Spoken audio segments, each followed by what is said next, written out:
સુરતમાં યુવકે વ્યાજખોરોના ત્રાસ મામલે પોલીસ કમિશનરને અરજી કરી છે।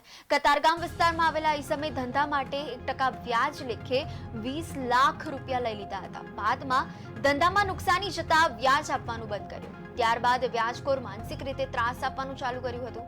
ઈસમે પોલીસ સ્ટેશનમાં છેલ્લા 11 મહિના પહેલા અરજી કરી હોવા છતાં પણ કોઈ જ કાર્યવાહી કરવામાં આવી નથી, જેના પગલે કમિશનરને આવેદનપત્ર આપી નિષ્પક્ષ તપાસની માંગ કરી હતી।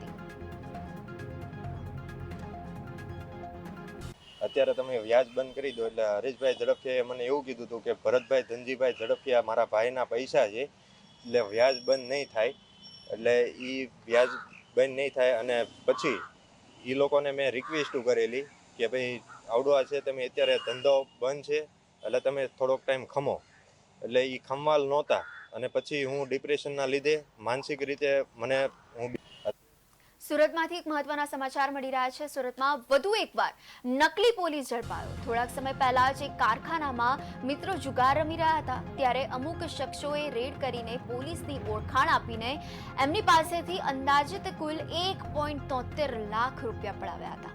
ત્યારબાદ ધાક ધમકી આપી રવાના થયા હતા। અજાણ્યા શખ્સો જતા રહ્યા બાદ તમામ મિત્રોને શંકા ગઈ હતી। તેઓએ સીસીટીવી તપાસના આધારે પોલીસ સ્ટેશનમાં ઈસમો વિરુદ્ધ ફરિયાદ નોંધાઈ હતી। પોલીસે મુખ્ય આરોપીને ઝડપી આગળની કાર્યવાહી હાથ ધરી હતી।